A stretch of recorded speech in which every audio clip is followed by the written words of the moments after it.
I need to report an aggressive individual with military training who is threatening residents of our community. That was the statement the HOA president submitted to the police at exactly 4:15 on a Wednesday afternoon. There was only one issue with that claim. At 4:15 that same day, I was standing in the produce section of Walmart with my 12-year-old son, going back and forth about which orange juice to buy. The security cameras backed me up. The receipt backed me up too.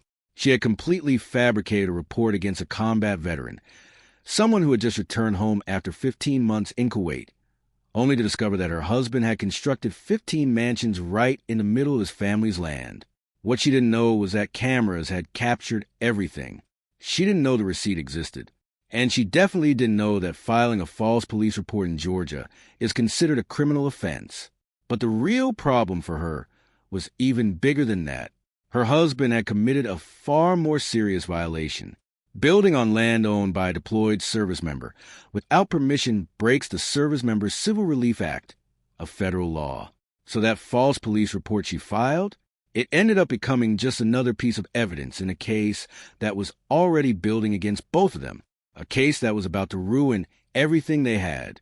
But before all of that unfolded, you need to understand where it began. My grandfather, Harlan Townsend, purchased 240 acres in Lumpkin County, Georgia, back in the summer of 1948. He had just returned from the Pacific, from places like Okinawa and Iwo Jima, the kind of places that make a man value peace, quiet, and open land. He paid $1,100 in cash for the entire property. Then he built the farmhouse himself, one board at a time. There was a creek running behind it, and the Blue Ridge foothills rising up to north. That house became everything to our family. It's where my father grew up. It's where I spent my childhood. It's where my son Cole took his very first steps on a pine plank floor that still creaks in the same spots it always has. I met Laura when I was 23 at a church picnic. She had this laugh that could make you forget anything embarrassing you just said. We got married under the oak tree by the creek, the one with a trunk so wide that 3 grown men couldn't wrap their arms around it. She loved that land just as deeply as I did.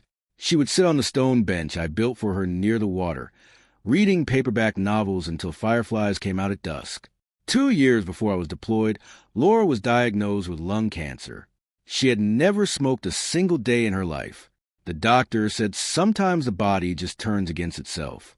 She fought for 14 months. Then one Tuesday morning in March, she was gone. Cole held one of her hands, and I held the other. She was only 34 years old. After she passed, that land became the only place that still felt like her. The bench, the creek, the oak tree where we said our vows, they all carried her memory. I would walk along the property line at dusk just to hear the frogs she used to count from the porch. Grief doesn't disappear. It just gets quieter over time. Then my unit received orders. Kuwait, 15 months. I couldn't take Cole with me, so my sister Jeline, who lives in Dahlonega about 40 minutes south, took him in. I signed a power of attorney in case of emergencies, hugged my son goodbye, and drove to Fort Stewart with the windows rolled down. The last thing I remember smelling was the wet Georgia clay and the apple blossoms from the orchard my grandfather planted back in 1961. I came home in November. I drove 15 hours straight, through rain, through darkness, across 3 different states. But when I finally reached Lumpkin County, something felt off. The road was smoother than I remembered. When I turned onto Townsend Road, my tires rolled over asphalt where gravel used to be. Then I saw it, a gate, 12 feet tall, made of raw iron, with a polished brass sign mounted on stone pillars. Eagle Ridge Estates, a premier gated community. Behind that gate were 15 mansions lined up neatly across freshly graded land, complete with sod lawns, 3-car garages, and decorative lampposts that hadn't existed 15 months earlier. They stood right in the middle of my grandfather's east pasture, exactly where the apple trees used to grow. I pulled up to the entrance, and a woman stepped out of a white Cadillac Escalade parked sideways across the road. She had blonde hair pinned tightly in place, a linen blazer over yoga pants, and Versace sunglasses resting on her forehead. She carried a clipboard like it was some kind of authority badge. She approached my truck with a smile that made it clear she thought she owned everything in sight. "Sir, this is a private community," she said. Do you have a visitor pass, or are you with a delivery service? I was still in my ACUs, boots dusty, duffel bag sitting in the back seat. I looked past her at the mansions, then back at her clipboard, and finally at the land my grandfather had cleared with nothing but a mule and a machete 75 years ago. Ma'am, I said, I own this land. She tilted her head slightly, the way people do right before they say something condescending. I don't think so, sweetheart. This is Eagle Ridge Estates, and I'm the president of the Homeowners Association. Her name was Brenda Whitfield. She had been running Eagle Ridge for 8 months, ever since the first family moved in, and she had absolutely no idea what she had just gotten herself into. The next morning, I walked the property, the real property, not the section filled with mansions, but my land, the farmhouse, the barn, the creek, the old fence line. It was all still there, just surrounded now. My grandfather's house sat in the middle of Eagle Ridge Estates like it didn't belong, like a rotten tooth among perfect veneers. The creek still flowed, but someone had rerouted drainage into it. What used to be clear water now carried a gray layer of construction runoff. I stood on my back porch with a cup of coffee and watched the landscaping crew trimming a lawn just 30 yards from my barn. One of the workers waved at me like I was some kind of oddity, the guy living in the old house that didn't match the rest. Brenda didn't waste any time. By 9 o'clock the next morning, I found 4 violation notices taped to my front door. For notices on my own land from an HOA I had never joined. The first violation stated that my truck didn't meet the aesthetic standards of the community. It was a 2014 Ford F-250 with a dented tailgate, the same truck I had driven to Kuwait and back. The second violation labeled equipment in my barn, my grandfather's tractor, his plow, his post-hole digger, as junk and debris that needed to be removed immediately. Tools that had worked that land for decades were now considered trash because they didn't match someone's idea of a perfect neighborhood.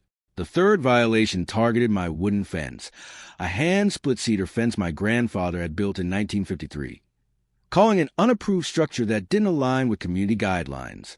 And the fourth violation? It claimed that my dog, a 10-year-old blue tick hound named Hatchet, was breaking the HOA's leash policy. Hatchet had been roaming that land freely since he was a puppy. The land was mine. The dog was mine. The only thing that wasn't mine was the nerve of the woman issuing those violations. I didn't respond right away. I took photos of each notice, added the dates, and placed them into a folder. I labeled it simply, Brenda. 2 days later, she came back. This time, she knocked. Cole answered the door. He was still adjusting to being home after spending a year with his aunt, still trying to understand why everything looked so different. Is your father home? Brenda asked, peering past him into the house as if she were inspecting it. I stepped up to the door. She handed me a clipboard with a multi-page document attached. Mr. Townsend, every property within Eagle Ridge Estates is subject to HOA governance. You'll need to sign the membership agreement and pay your annual assessment. It's $4,200. I glanced at the document, then back at her. Ma'am, I'm not part of your HOA. I was here long before your HOA even existed. The covenant has been recorded with the county, she replied. Your property falls within the boundaries. It's not optional. That night, I pulled up the county records and reviewed the covenant. She wasn't entirely wrong. Gerald Whitfield had drawn the community boundaries in a way that included my property. On paper, my farmhouse sat inside Eagle Ridge Estates. The HOA was technically claiming authority over a house that had existed for 72 years before they ever showed up. But what Brenda didn't understand, and what Gerald was hoping nobody would notice, was that drawing a line on a map doesn't give you ownership. It doesn't grant authority. It only creates the illusion of authority. An illusion was the only thing Brenda Whitfield ever really dealt in. My land had been included in the covenant because Gerald needed the extra acreage to meet the county's minimum lot density requirements for zoning approval. He didn't include it because he bought it. He included it because he needed the numbers to work, assuming the owner was overseas and would never check. He made a mistake. I closed my laptop and looked at the stack of violation notices sitting on the kitchen table. Brenda had fined me over a fence built before she was even born. She had called my grandfather's equipment junk. She tried to control my dog on my own land, and she expected me to pay $4,200 a year just to live on property my family had owned since Harry Truman was president. The smell of fresh paint drifted through the screen door, that sharp chemical scent coming from the mansion next door.